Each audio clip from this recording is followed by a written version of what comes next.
Hello students, welcome back to our science class. In the previous lecture we had studied about atmospheric pressure and today we are going to learn about buoyant force. So what is meant by buoyant force? So when you are holding a slightly heavy object in your hand and if you try to hold that object within a container full of water, you will notice that it feels lighter. It doesn't feel heavier at all. What happens when you put an empty glass in container of water? Of course, the glass fills up with water. So you are holding the glass inside the water. Now, when you try to take out of the water, what do you notice? Yes, the glass feels heavier when it is outside the fluid, and same glass of water felt light when it was placed inside the fluid. And that brings us to the concept of buoyancy. Have you ever drawn a water from a well?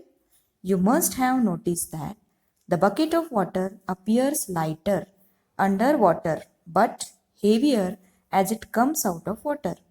The submerged object appears to lose weight in liquid due to upthrust or buoyant force. So the property of a liquid to exert an upward force on an object immersed in it is called buoyancy. Let us understand the meaning of buoyant force by doing a simple experiment. Take a plastic bottle and fix the lid tightly. Now place it in water and see. It will float on water. Try and push it into the water. Even when pushed, it continues to float. This experiment can also be done with a plastic hollow ball. Now fill the bottle with water to the fullest capacity and close the lid and release in water. The bottle will float inside the water. Why does this happen? The empty plastic bottle floats on the surface of water. On the contrary, the bottle full of water floats inside water but does not go to the bottom. The weight of the empty bottle is negligible as compared with the weight of the water inside. Such a bottle with water neither floats on the surface nor does it go to the bottom.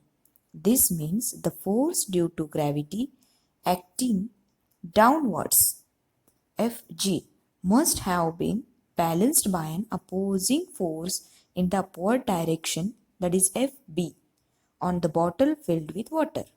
This force must have originated from the water surrounding the bottle.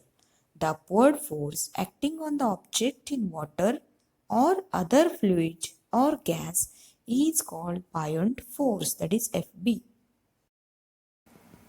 Take a piece of thin aluminium sheet and dip it in water in a bucket. What do you observe? Now shape the same piece of aluminium into a small boat and place it on the surface of water. It floats, isn't it? An iron nail sinks in water. But why does the massive steel ship float on it? When an object is dipped in a liquid, a buoyant force acts on it, and hence it appears that the weight of the object is reduced. It becomes easier to swim in seawater than in fresh water. This is because the density of the seawater is higher than the density of fresh water due to salts dissolved in seawater.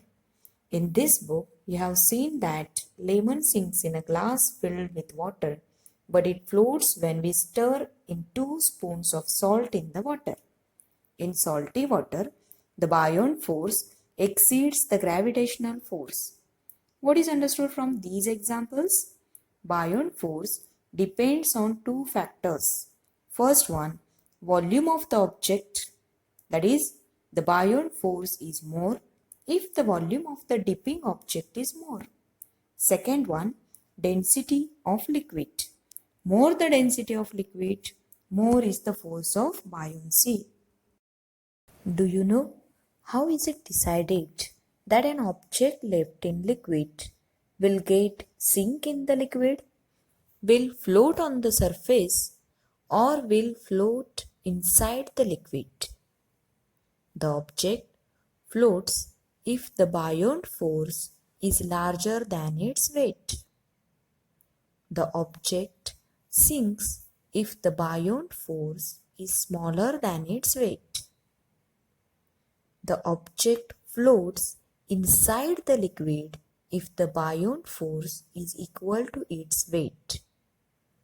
Which forces are unbalanced in the above cases?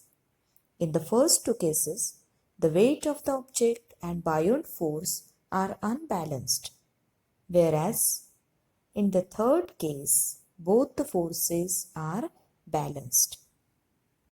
So students, I hope you have understood what is meant by buoyant force.